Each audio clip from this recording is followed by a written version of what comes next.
Classic cars. They're admired and prized by enthusiasts the world over. And there's one man on a mission to help keep them on the road. That is lovely. This is Colin Denton. He's passionate about classics and a font of knowledge. Do you know what the best thing for that? Probably some baker foil and some water. One thing all classics have in common, they break down. I've got a problem with a horn. Every time I do a long journey. But Colin has got the solution. Tinker Days. We're saying, come in, we've got ramps, we've got jacks, we've got axle stands. You're actually bringing it into a workshop so that you can repair it and the mechanic can help you to do it. In today's Tinker session, Colin attempts to cure a Nissan Figaro stubborn seatbelt. What time did you say we're going to be here till again? Oh, about 11:30 at this rate, I should think. An MG Sportsman in dire need of some TLC. Cracking around here. When was this car made? 1931. So wow, so this rivet's lasted a long time then. And a tinker on a Vauxhall Ute provides a surprise workout. This is like something in the gym. You actually managed to drive this car. That's how old cars are.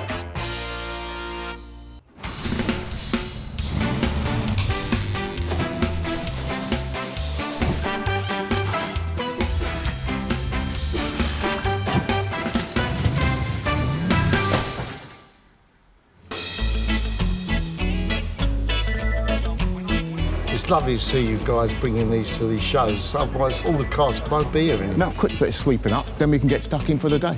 Of course, a cup of coffee first. Thank you kindly, sir. I can see them all waiting set to go. Nobody's bought me a cup of coffee. They couldn't give a monkey's. The colour of that mug might even just give you a little bit of an extra buzz for today. Yeah, thank you very much. I think it's already doing that. That's good. Yeah, cheers.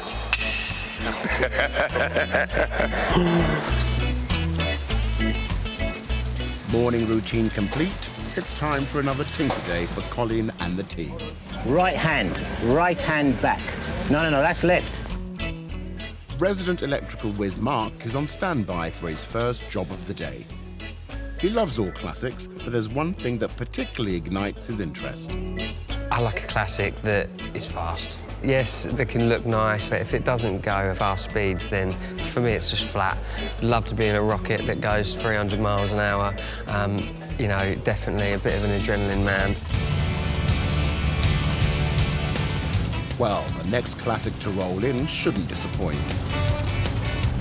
Hogging the highway is a heavily customised Austin A40. What a car. They look a bit weird, though, but I like them.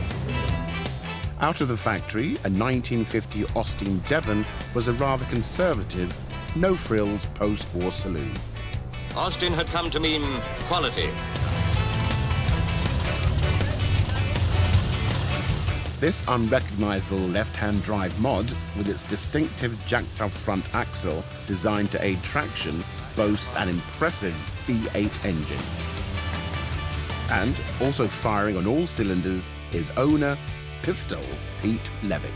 Morning. Good morning, Mark. Pete. Hello, Pete. So you got matching colours? Yeah, well, I thought I would today. So tell me about the car. It's an Austin A40. Doesn't look like an A40, does it? No, it has changed a bit. When it was first built, it was actually a four-door. Oh, really? Yeah. Wow. They should all be like this, shouldn't Well, they? yeah, it's not bad for a car that's, 70-odd years old. It's all the original steel. Wow. It was exported to Canada brand new, and that's why it's left-hand drive. It ended up being raced and modified and over there. Pete hopes to race this souped-up hot rod for the first time at an upcoming classic car event.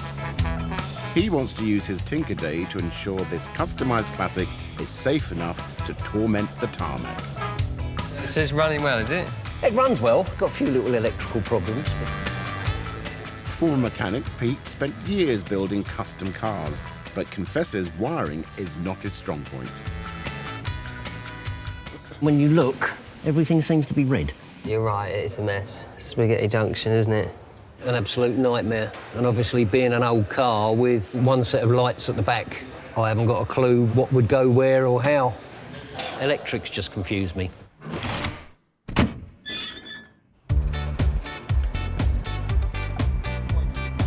Yeah, I think it's time for a new set of studs for these. your cabin.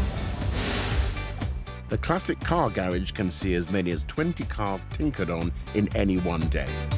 All those car custodians that come in here, I have ultimate respect for them. You have them, you enjoy them, you move them on, and you hope in the end that they don't all end up in the scrapyard. And the ones that we see in here are those survivors.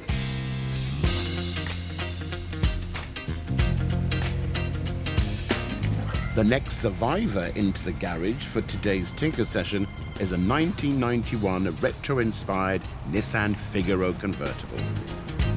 Only 20,000 of these Japanese city cars were ever made, and you even had to enter a lottery to win the chance to purchase one. Come with me. We're going to go right in here. This collectible classic is owned by Bernadette Collins, who's making her maiden voyage into the Tinker workshop. Spot on. Hi, I'm Colin. Hello, Colin. Pleased to meet you, Bernadette. First one we've had in here. I'm privileged then, aren't I? Well, the first thing is she's called Mayflower. Why Mayflower? Because I'd always wanted a Figaro. But why did you want the Figaro? Why not? It's gorgeous. And I was just thinking, I've got to have one of those cars at some point. It's just so cute. I was actually thinking that I'd get myself one when I retired. Right. But my lovely mum, bless her, she passed away, and her name's May. And she left me a bit of money, and that's allowed me to buy this car. So I've named her in honour of my mum, Mayflower. How long's it been in the UK? Well, I'm giving my age away then, Colin, because No, let's not go there. I got it for my 50th, and I've had it 7 years. And what are we going to do today on this fabulous car? When we try and retract the seatbelts, it just doesn't retract, so it just hangs out of the door. And the same on the And the same on the passenger side. They're both exactly the same problem on both. For whatever reason, they just won't retract. Retractable seatbelts were first introduced in the 1950s, and their reluctance to retract is a common bugbear for classic car owners. But the good news is, Colin has a simple solution.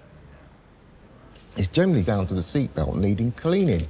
Oh, right. And so we can probably get it back to maybe 60, 70% of what it was before without us doing anything more than cleaning it. In the classic garage, everyone is encouraged to get tinkering. That's the one. I have for you a pair of overalls. They're not too greasy. That's OK. I don't mind. And whatever it takes. The other thing that you definitely need is some rubber gloves. Gloves. Yeah, it's great, because she's a very loved car, so actually getting somebody to help me to make her, you know, back to a former glory, it's amazing. This is a bit like Blue Peter. I always wanted a Blue Peter badge. I never got one. Me neither. And I had the Tracy Island. I'm going to pour some of this liquid into here. This is just ordinary liquid that we use at home in our washing machine.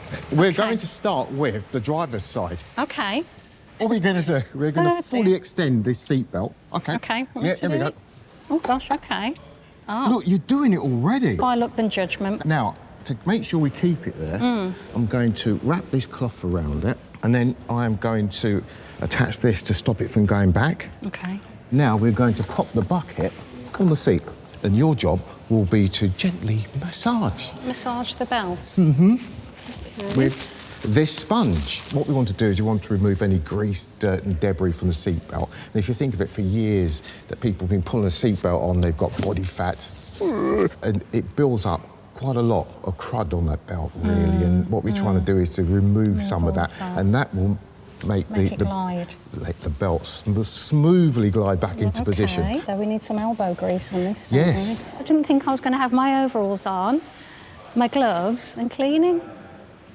I thought I was going to come for a leisurely afternoon, but there you go, if it gets the job done. Well, the classic car garage is full of surprises, and by the looks of this seatbelt, Bernadette could be in it for the long haul. What time did you say we're going to be here till again? Oh, about 11:30 this rate, I should think.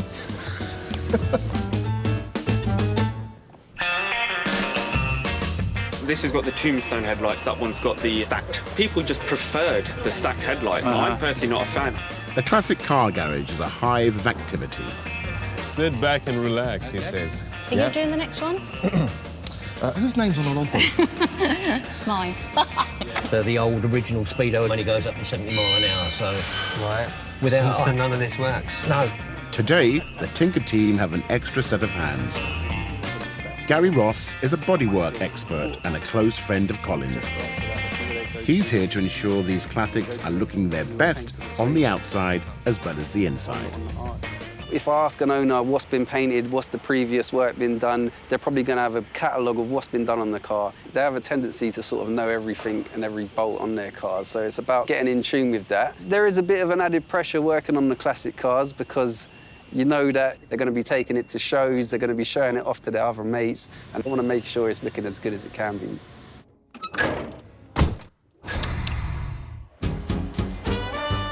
Well, the pressure's on to impress, as next into the classic garage is a 1931 MGM Sportsman Coupe.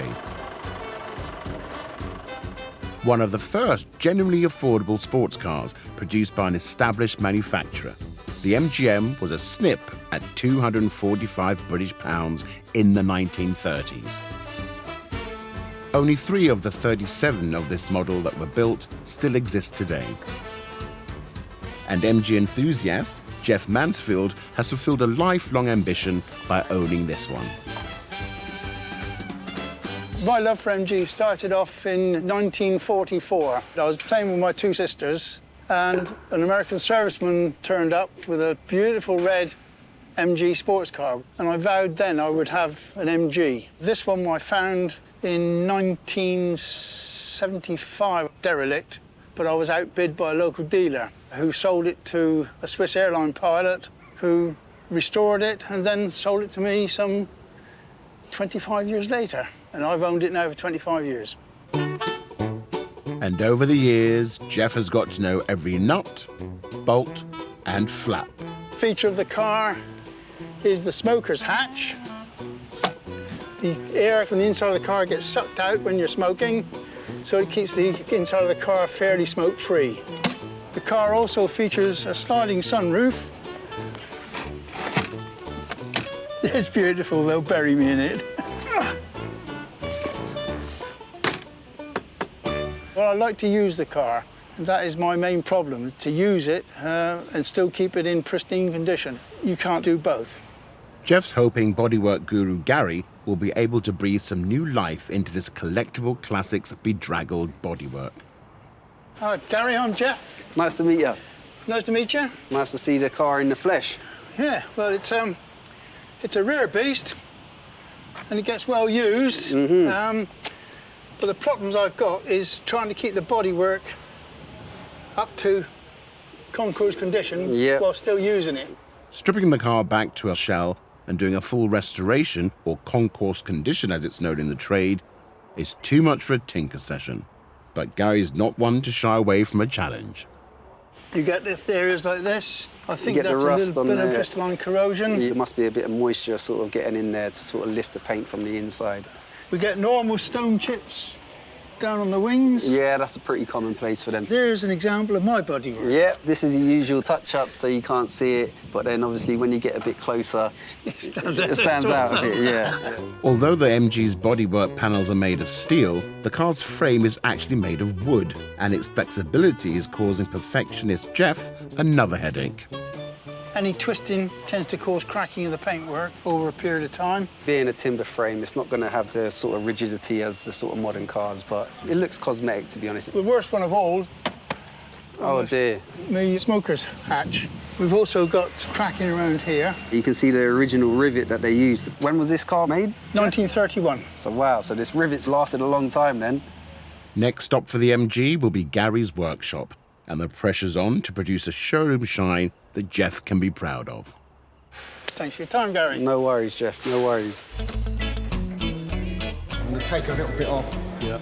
Inside the classic car garage, tinkering is in full throttle. Don't get that anymore.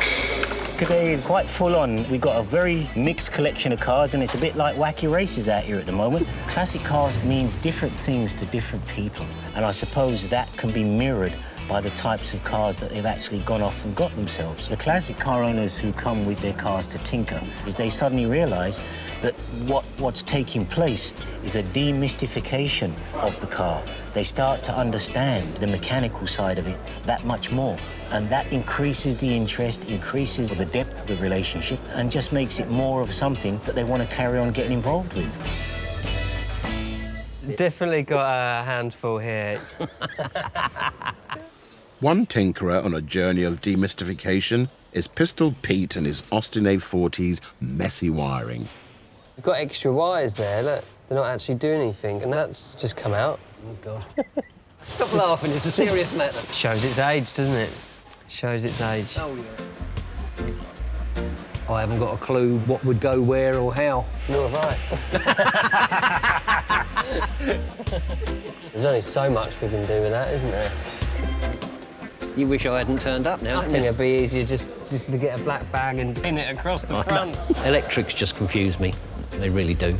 That's one of the reasons why I got out of hands-on mechanics. When I worked at Mercedes and found out that there was more micro switches in the roof of a convertible Mercedes than there was on the lunar landing module, I thought, no. Pete's love of classic cars dates back to when he was a young boy. My grandfather was my inspiration, to be honest.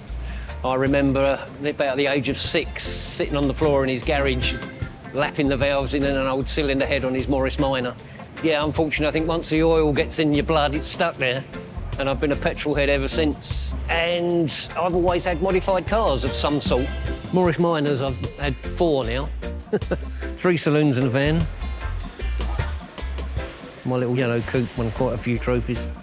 Pete's also got ambitious plans for his Austin, as he's hoping to compete in a drag race in a few days' time. But only if Mark is able to ensure the wayward wiring is race safe. I'd like to get it on the track at Santa Pod. It'd be nice to see how it would perform. It's meant to be built to race, but the safety side of things is paramount. I don't want it to go up in flames. Let's crack on and see what happens. Yeah, right, the other one's left. Yeah, it looks a lot messier than it is. Yes, it did look a bit of a mind blow, but I've already started to break it down, and actually, it's quite a simple job, really. With the absence of colour-coded wires, a basic diagram will be a vital roadmap to help electrical foe Pete navigate the A40's wiring. Let's have a look at this. We'll identify everything, and then we can get some paper. You can be writer, and I can be tester. Fair enough. Do you want to label them up? Yep. 1 to 8 across top and bottom. Lovely. Getting car owners immersed into their tinker days is the easy bit. Remember, that's nice and neat, so don't be too scruffy. But living up to Mark's exacting standards is a tougher nut to crack. He's already done it, not how I wanted to do it. I've ruined it. I've been back at school. Put your side lights on for me. Okay. Rear lights. What's that pin? Pin 3. Red on upper, brown on lower. With help from his trusty multimeter, Mark's able to pinpoint exactly what wire does what. And it should be pin 2, yeah, so you need to swap that pin 7 for pin 2. No wonder you gave up in the trade, I tell you. But Pete, on the other hand, is struggling. No, the top is number 1. We've got it that way, haven't we? You've done it wrong already. Probably have, yeah. Should we start again? Okay.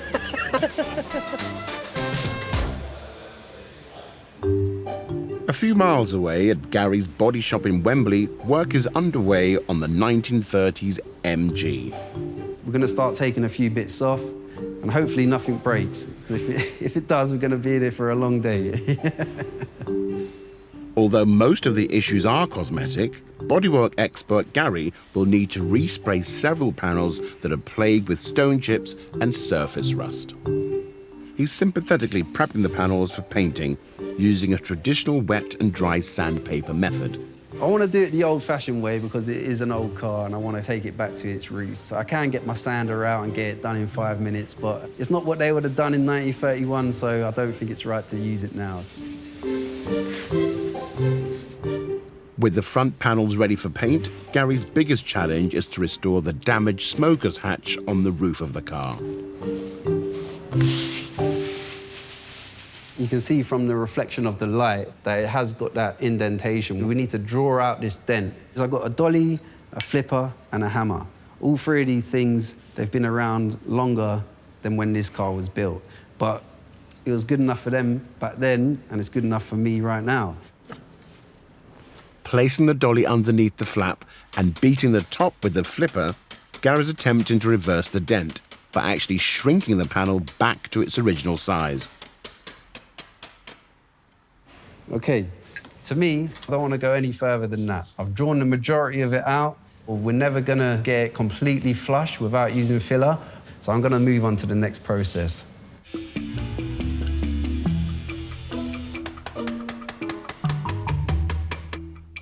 With the hatch prepped, filled and sanded, OK, I'm happy with that. it can't be painted unless it meets the exacting standards of his teacher and mentor, or as Gary calls him, Dad. You think? Quality control, yeah? Yeah. Quality control. Perfect. Perfect? You taught me well. Go on, keep going. Now turn it a little bit. Yeah, that's it. Keep going. Turn it a little bit more. OK. Next stop for the MG is the paint bay, and Gary will be hoping the transformation will be enough to please perfectionist Jeff. It's about going the extra mile to make sure that his expectations are met. But I'm pretty confident that we'll get it done to a point where even if he does get his microscope out, he shouldn't sort of find any blemishes. I was going to say I'll swap you, but actually I wouldn't. I love my Ferrari too much. That I'm quite short, so it's limited on how far we can push the seat forward as to whether I can actually reach the pedals. So am I going to be lying down looking like, where's the front of the car? I think it's getting worse before it gets better. There's bits everywhere at the moment.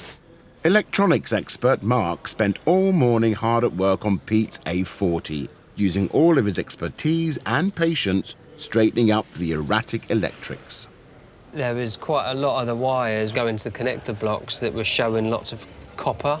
So I've trimmed all them back down, cut the end of the wires, screwed them all back in, tied it up. So it's in a much safer position when Pete goes out of here. With the all-important wiring diagram complete, the final task of today's tinker is to make it look, well, less like a dog's dinner. Right, so what we're going to do is we are basically tidying up. Lovely. That's classic car speak for cocooning the cables in electrical tape. You can start doing a bit of your side. I will. Rather than having 100 loose wires, we're batching them up, and then we're going to try and create more condensed looms. There's just one final job before Mark can give this hunchback hot rod his seal of approval. I just got to go run through all the switches in case we've accidentally disconnected something, and I don't want to send him on his way and have any light problems or issues later on. Wipers. Yay! Look at them. Main beam. Hazards. Hazards? They got hazard lights. All right, indicators. Indicators, yeah. Brake lights. Good stuff. Absolutely brilliant, mate. Thank you very much. Very good. Very informative, really good. We've managed to achieve what we wanted to achieve. He's got his wiring diagram, and I've gone over it, checked it, make sure there's going to be no loose connections, no shorts. It's all pumped up, ready to go to Santa Pod. The race event will take place in a few days' time. See you next week. Cheers, guys. And the tinker's been so successful, Pete's even invited Mark along to join him. Yeah, another happy tinkerer. So, you know, I'm looking forward to seeing him next week. Hopefully, he said he's going to take me out for a little spin if he can. Definite perks of the job.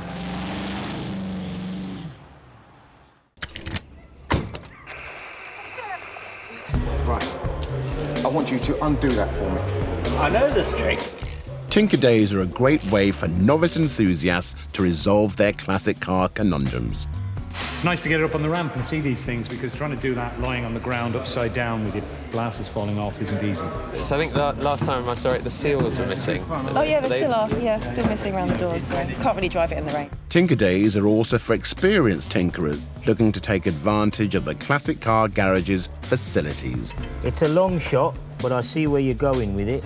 And tap into the team's fountain of knowledge. Lots of owners want to repair their cars themselves. You know, they'll bring their overalls, they'll bring their gloves, and then we can guide them. you know, and then they can get on with it. We've had that many times, where maybe a father and son, or perhaps two friends, you know, they come in with the car early, we put the car on the car lifts, we give them the tools they might need, but I think they feel confident that they've got us just nearby in case they have any issues or problems. So, there you have it. A man's on standby as the next classic to rock up is another vintage motor from the 1950s. But this one's been imported from Australia. With the promise of a ute or a pickup truck that drove like a traditional car, General Motors Holden produced this Vauxhall Wyvern. This rare 1952 model is owned by mechanic Mark Tobias, who spent most of his life happily living in the past. In my teens, I was into jazz and big band music, and then I discovered rock and roll, and then discovered there was older forms of rock and roll and blues and R&B. And as my interest in music got older, so my interest in classic cars got older. The late 40s, early 50s, that's where I'm happiest. And Mark's love of all things old-fashioned has motivated diversity in his career as a mechanic. Served my apprenticeship at Lucas Automotive and then nearly 20 years at British Airways Engineering. And then got the chance to set up on my own working on old cars. But I specialise in wartime Jeeps. Self-confessed perfectionist Mark spent 3 years lovingly restoring this ute to his exacting standards, including the weather patina. I wanted it to look like as if it had been sun-bleached in the outback. A friend of mine, she spent 2 hours walking around it, trying to decide how best to make it look aged. And then she decided to red primer the whole truck, finish in the green, and then rub back through to expose the primer as if it was sun-bleached and worn away by the wind, and then it was matte lacquered to protect it. And that's the look I wanted for this truck, and I like it that way, original and distressed. And Mark's uniquely painted ute is already drawing attention. What's it doing in the UK? My friend Dave brought it back from Australia. I've never seen one this old. Okay. I don't think many people have. I think there's 12 or 15 of them now in the country. I'm pretty certain this was the first to come back in '94.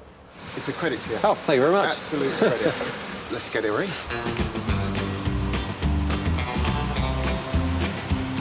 Today, fellow mechanic Mark wants to use the ramp to replace the ute's clutch master cylinder, which he believes is the cause of a heavy clutch pedal. Amand is on hand to help. Hello there. Hello there, how are you doing? I am all right. I'm Amand. I'm Mark, how are you doing? But only once he's checked the clutch for himself. Mark has said it's heavy clutch, so I just want to put my foot in and see what he means by heavy. He might be, his legs might be much stronger than mine, or who knows what. Oh my gosh! This is like something in the gym. You actually managed to drive this car? That's how old cars are. Trouble is you're spoilt these days with modern cars, power everything. This is by far the heaviest clutch I've heavy. ever felt in my life.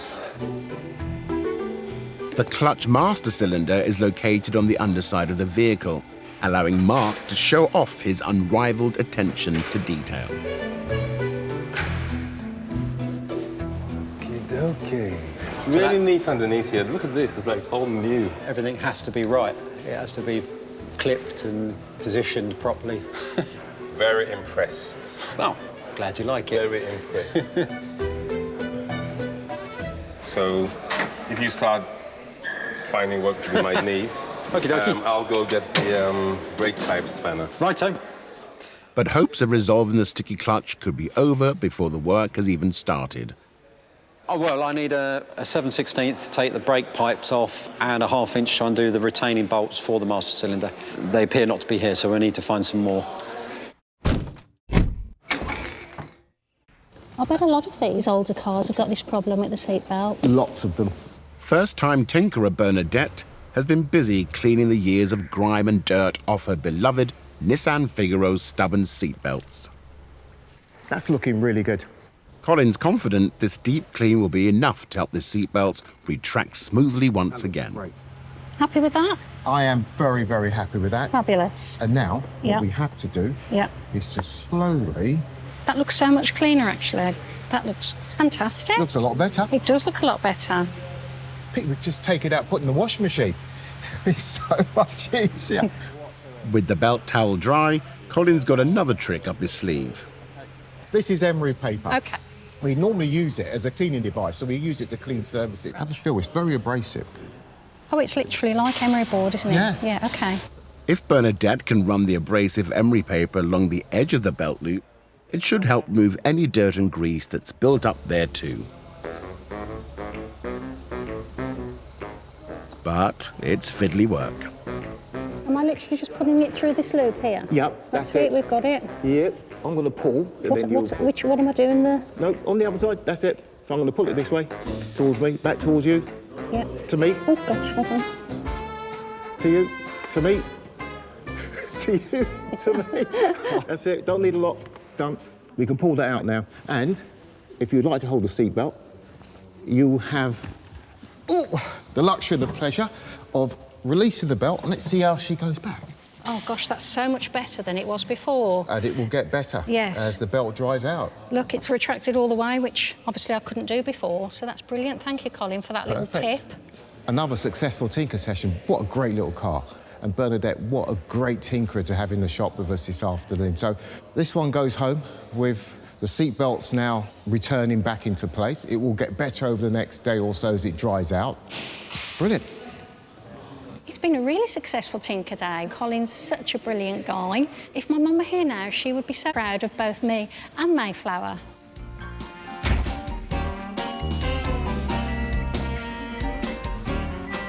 Oh, you're not going to make it. I'm not going to make it. No, we could get you to spin it all the way around, couldn't we? Yeah, that's what I'm going to do. I'm going to go up there and reverse it. Perfect. Such a small car. You can do that in here. Look at that. Perfect. Bye, Bernadette.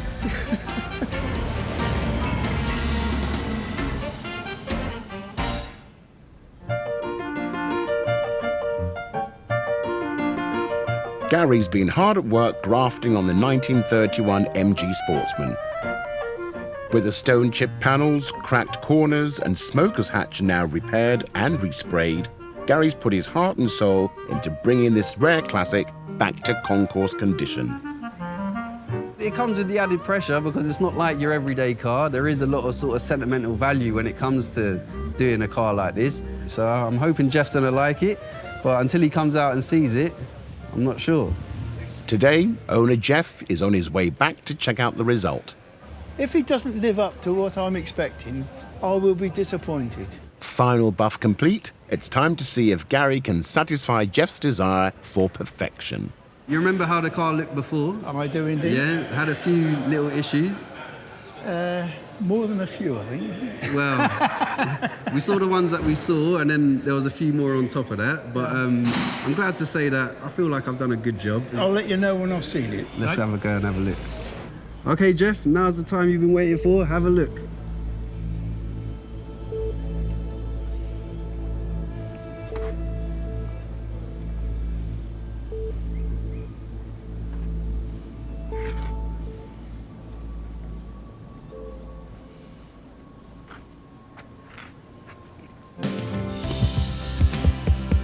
She's lovely. Hey! You happy? Yeah. Yeah? You're getting emotional? Yeah. Yeah? So am I. I'm very happy, Carrie. She's lovely. It's just perfect. I mean, it's lovely, mate. Oh. Thank you for giving me the pleasure of working on this car. Oh, it's definitely one that I'll always remember. I'm very happy. Very happy. I mean, look at it. It's better than showroom condition. Gary's obviously an old-time craftsman. Don't forget about your smoker's hatch. Well, first thing about this, Gary, is you've managed to match the paint beautifully. In the sunlight, it really sort of pings. Beautiful job. That's lovely, isn't it? And I'm deliberately looking for faults now, but I haven't seen any yet. I wanted to sort of keep the essence of the history of it. You've certainly done that, also, and I'm so pleased. I just can't put it into words. Proud of you, boy. It's been a privilege. It's been a privilege, and proud of you. More than just a car, I feel like I've sort of made a friend. You let me know how you're going on. We will do. Send me some pictures when you take it to the seaside. That couldn't have gone any better, to be honest. This I was confident in my work, but it's always nice to get the validation of seeing the owner's face when they see the car for the first time. To see something go right the way this has gone right, it was just overwhelming. And that doesn't happen often. All the hard work, it really sort of paid off. I'm looking forward to keeping in touch with him and just seeing how the car's coming along. See you, Jeff.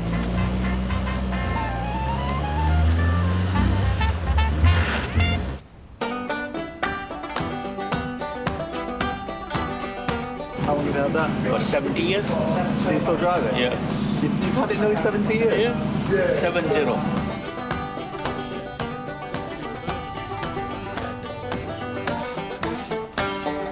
It needs a new set of tyres because I have actually worn them out, which I say I'm quite proud of. I've driven it enough to wear them out. Don't let a tyre bounce in front of you, or you may not have children.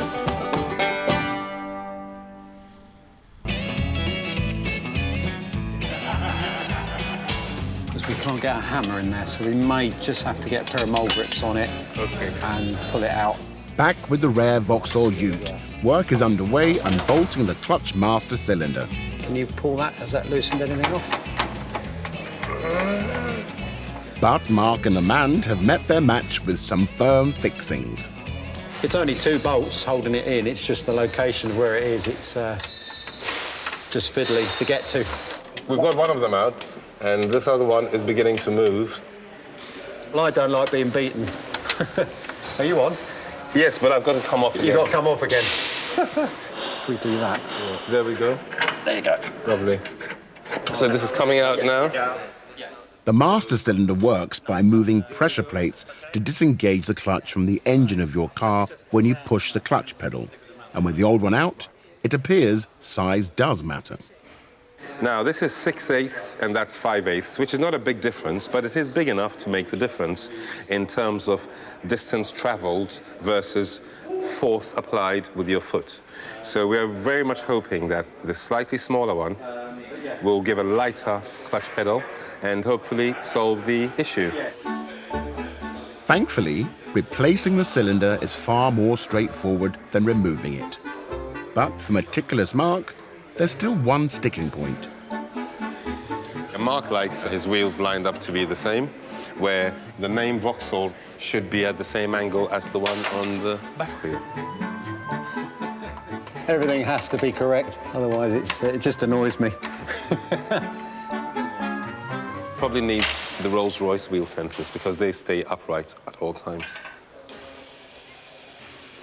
With the new cylinder and bolts precisely secured, it's time to find out whether the heavy clutch pedal has been cured. Oh, that's much better. Yeah, that's superb. Smile, because we're very happy. It's working, and it's been a great session. Solve the problem, and it'll make driving a lot easier. Wow, that feels much better. Yeah. Yeah, I could possibly drive this one. I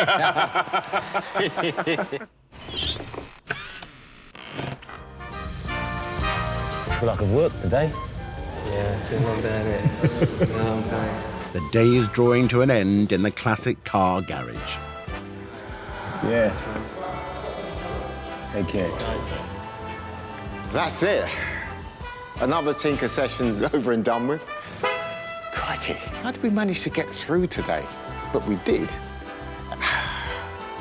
Now we'll pull the shutters down and get ready to do it again. How much longer can we continue doing this?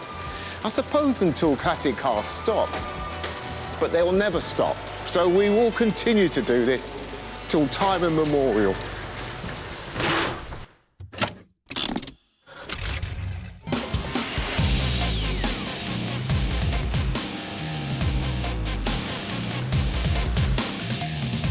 Mark and his son Jack have headed to Santa Pod, the iconic home of British drag racing.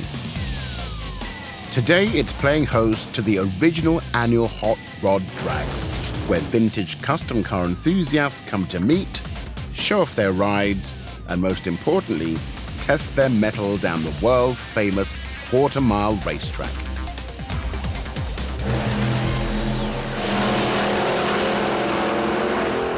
So there is a monster of a car there. It's got a jet engine on the back.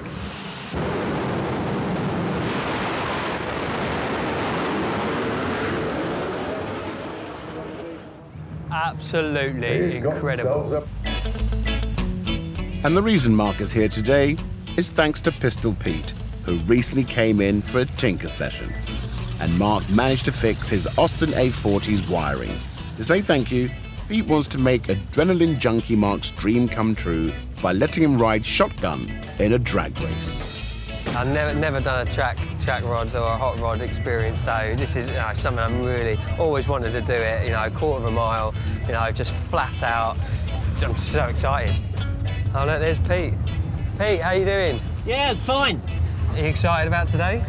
I am, yeah, a bit nervous, a bit excited. It's the first time I've ever done this, so... Right, OK. I'm a bit nervous too, you know, passenger. I think I'd probably feel more comfortable being a driver. You've got a steering wheel to hang on to. Fully trusting in you. Fully trusting in you. I've been a spectator for many, many, many years, and so I thought it's about time. I've got the car, I've got to give it a go. I might get the bug and carry on racing, which will get expensive.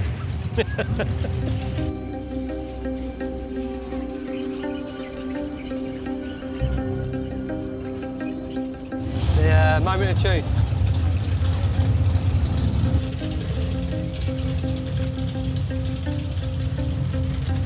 Good luck, Dad. Thanks, mate. You're gonna go pretty fast. We're definitely going to go pretty fast. I'll see you soon, all right? Yeah. Love you, mate.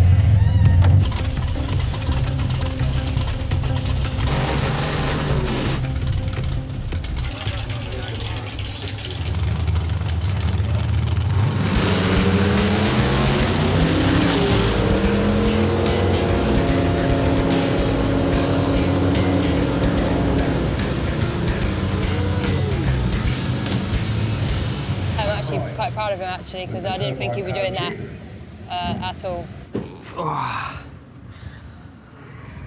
Now that was great. You've changed pants yet? Yeah. Thanks, mate. No worries. Thank you very much. Cheers, Thanks. Pete. Brilliant. Absolutely brilliant. Loved every minute of it. Can't ask more than for the car. It performed spot on. It's been absolutely marvellous. What a day. I think probably the best tinkering session I've had. Off he goes. My new friend, old Pistol Pete. Well done, Pistol Pete. Come on, Jack. Let's go, buddy. Yeah.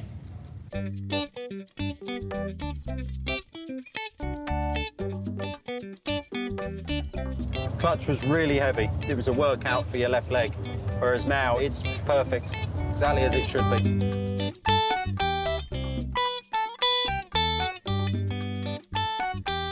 Look at the colour on that. Look at the colour. It really has. It's dried out really well. Yeah? Fantastic.